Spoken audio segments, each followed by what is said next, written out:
ஃபாத்திமா சமையலில் இன்றைக்கி வந்து நவாபி கிச்சன் செய்ய போகிறோம். அது வந்து பிக் பாஸில் அவர் அசீம் பண்ணது. அது எப்படி செய்கிறதுங்கிறது தான் இப்போ நம்ம பார்க்க போகிறோம். இப்போ அது வந்து அதுக்கு ஒரு பெரிய வெங்காயம் கொஞ்சம் நைஸாக கட் பண்ணி அது எண்ணெயில் பொரித்து எடுத்து வச்சுக்கணும். இப்போ ஒரு கை பாதாம் ஊற வச்சு தோலை நீக்கி எடுத்து வச்சுக்கணும். ஒரு 4 டேபிள் ஸ்பூன் தேங்காய் பூ, ஒரு 4 பச்சை மிளகாய் இதையும் போட்டு நம்ம ஒயிட் பேஸ்ட்டு அரைச்சி வச்சுக்கணும். இது ரொம்ப டேஸ்டியானது, ரொம்ப ரிச்சானது, அதனால் ரொம்ப டேஸ்டியாக இருக்கும். இப்போ இதை அரைச்சி எடுத்துகிட்டு வந்தாச்சு. இதை வச்சுக்கலாம்.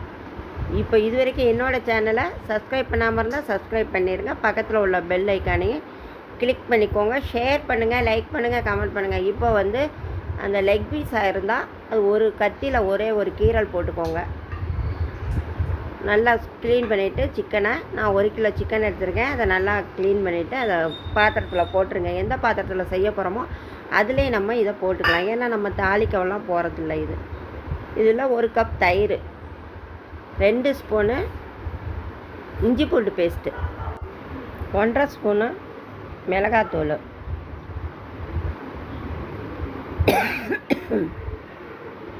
ஒரு 1/2 ஸ்பூனு கரம் மசாலா. கடை மசாலாவாக இருந்தால் 1 ஸ்பூனு சேர்த்துக்கணும். 2 ஸ்பூனு ஜீரகத்தூள், 1 ஸ்பூனு பெப்பர் தூள் மிளகுத்தூள், 1 ஸ்பூனு தனியாத்தூள், புதினா மல்லி பொடியாக நறுக்குனது, வறுத்து வச்ச வெங்காயம்,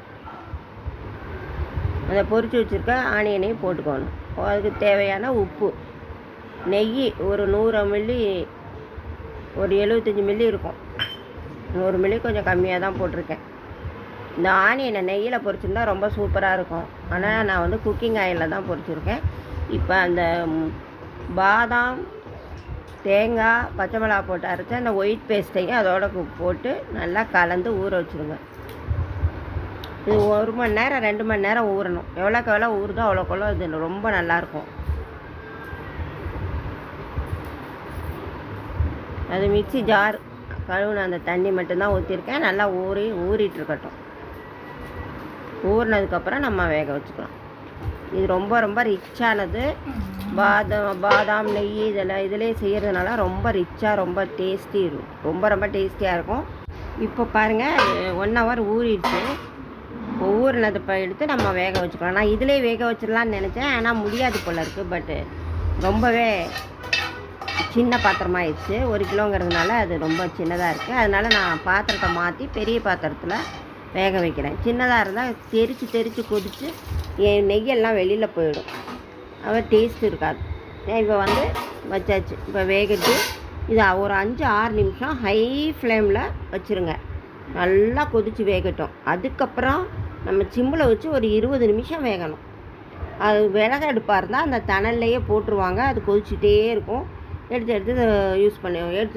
எடுத்து பரிமாறுவாங்க. இப்போ அப்படி இல்லை. இப்போ வந்து நம்ம சிம்மில் வைக்கிறதுனால ஒரு 20 நிமிஷம் வச்சுட்டு நம்ம வச்சுக்கலாம்.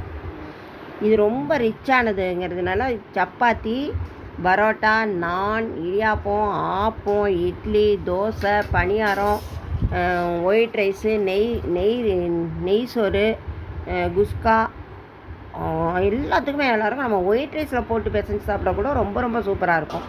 இது நீங்கள் செஞ்சு பாருங்கள். செஞ்சு பார்த்துட்டு சாப்பிட்டு பாருங்கள். நீங்கள் லைக் பண்ணுங்கள், கமெண்ட் பண்ணுங்கள். என்னோடய வீடியோ பிடிச்சிருந்தா ஷேர் பண்ணுங்கள். இப்போ பாருங்கள், இப்போ 10 நிமிஷம் ஆயிடுச்சு. பாதி தண்ணி வற்றிருச்சு.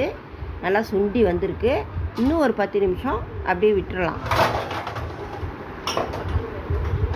பாருங்கள் எவ்வளோ தண்ணி வற்றிருக்கு பாருங்கள். இன்னும் கொஞ்சம் நேரம் ஒரு 2 நிமிஷம் 3 நிமிஷம் வச்சு வற்ற விட்டுட்டு நம்ம எடுத்து பரிமாற வேண்டியதான். அவ்வளோதான், முடிஞ்சிருச்சு. இது ரொம்ப டேஸ்டியான ஒரு ரிச்சான ஒரு டிஷ். இது எல்லோரும் செஞ்சு சாப்பிடுங்க. இது வரைக்கும் என்னோடய சேனலை வாட்ச் பண்ண எல்லாருக்குமே நான் தேங்க்யூ பண்ணிக்கிறேன். தேங்க்யூ. நான் அடுத்து நல்ல ரெசிபியோடு வரேன். எனக்கு கமெண்ட் பண்ணுங்கள். தேங்க்யூ. பாய்.